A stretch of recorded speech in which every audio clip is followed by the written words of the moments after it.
Graça e paz, Deus te abençoe em nome de Jesus. Que o apóstolo Cleito, do Ministério Apostólico Nova Visão, em Muriqui. Essa aula que eu quero dar aqui é para você que quer se batizar nas águas. Essa aula é para você que quer começar esse novo tempo, essa nova vida na sua história. Então, vem comigo aprender sobre batismo, tá? Dentro da nossa visão do Evangelho de Jesus Cristo, tá? Dentro da visão apostólica, dos apóstolos do nosso Senhor Jesus Cristo.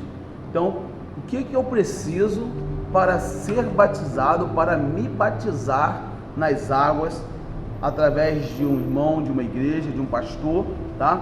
Autorizado pelo Senhor Jesus Cristo.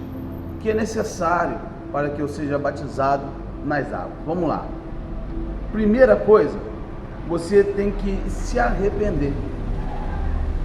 O que é se arrepender? A palavra em Atos 3, quando o apóstolo Pedro prega após o derramado do Espírito Santo na igreja em Jerusalém, que as pessoas acham que estão embriagadas, se aproxima, sabe, e vai ouvir Pedro começa a ministrar que era necessário aquilo acontecer e tal, que era uma promessa vinda desde lá do profeta Joel, e veio explicando, e quando o povo sentiram que aquilo ali era algo divino, então o povo começou a perguntar o que eles deveriam fazer para ser salvo, e o apóstolo Pedro diz para eles: arrependei-vos e sejais batizados, sabe, ser batizado, lavar os pecados. Então o apóstolo Pedro é sucinto nisso aí, mas a palavra crucial ali é a palavra arrependimento, que o apóstolo Pedro fala com eles. Então o que eu preciso? Eu preciso me arrepender. Eu não quero ter mais a vida do passado. E a palavra arrependimento, ela vem dizer mudança de mente. Mudança de mente é querer mudança de atitude, mudança de vida, mudança de história, ser uma nova criatura, sabe? E Satanás, ele tentou de todas as formas tirar isso da humanidade, que foi a imagem e semelhança de Jesus Cristo. Mas através do batismo é como se você estivesse voltando à origem, voltando da onde você veio. Você veio dele e vai estar voltando para ele, sabe? Satanás, ele teve o prazer de colocar o pecado no coração do homem, porque ele pecou desde o princípio, ele é mentiroso desde o princípio, então ele tentou, sabe, colocar isso no coração do homem, e ele conseguiu, de certa forma. Então, através de Jesus Cristo, foi como se a todos aqueles que aceitaram Jesus Cristo como o único Senhor Salvador, isso fosse cancelado. Ah, Cleiton, então significa que eu vou me batizar e não vou pecar mais. Não, não é isso que eu estou dizendo. Você não vai viver mais na condenação do pecado. Errar, todo mundo erra, mas se manter no erro, não. Então, o apóstolo João vai dizer em uma das suas cartas que aquele que diz que não tem pecado, achá-lo mentiroso. Já pecou, porque ele está mentindo. Então, esse é um ponto crucial, você precisa entender. Ah, eu me arrependi, agora eu vou me mudar completamente, vou ser uma nova criatura lá de cara. Não.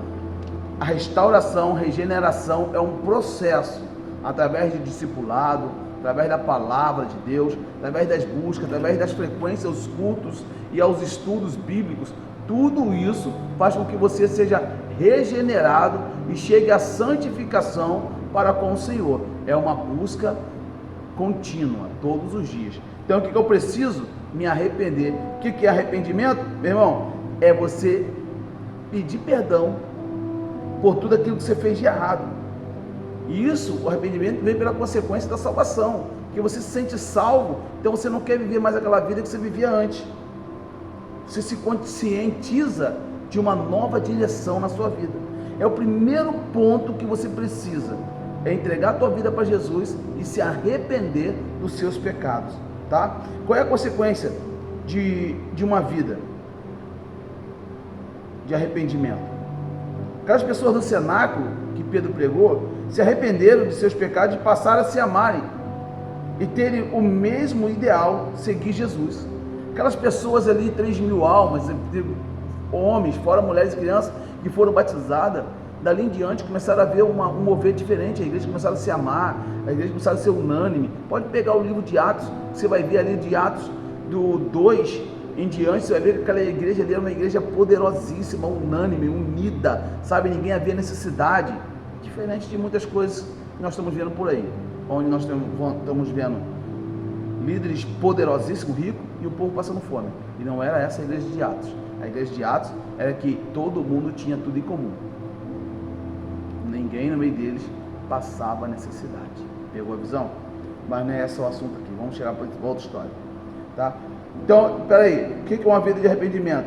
Meu irmão, vai começar a mudar a tua mente, vai começar a mudar a sua concepção das coisas. Isso é uma vida de arrependimento. Você não vai querer ver o mal, você não vai querer andar no mal, não vai querer andar em pecados, em coisas erradas, tá? Quais os meios usados para o arrependimento? Os meios usados para o arrependimento, primeiro, a palavra de Deus. Através da palavra de Deus é onde conscientiza a pessoa dos seus pecados, da sua vida passada, que ela não quer mais. Nós temos inúmeros testemunhos aqui na Nova Visão de pessoas que foram transformadas através do batismo nas águas. Foram transformadas através de um arrependimento genuíno, sabe? Uma vida genuína cristã. Temos aqui pessoas que você pode vir aqui e você vai ver pessoas que não tinham sentido na vida, não tinham missão de vida, não tinham propósito, pessoas que estavam perdidas, como eu também, e uma vida de arrependimento trouxe mudanças, poxa irmão, de atmosferas assim terríveis para a atmosfera de bênção, de paz, de alegria, tá? O arrependimento, o que ele produz? Primeiro, o arrependimento ele produz conversão. Consiste em sair do caminho das trevas e retroceder para a luz.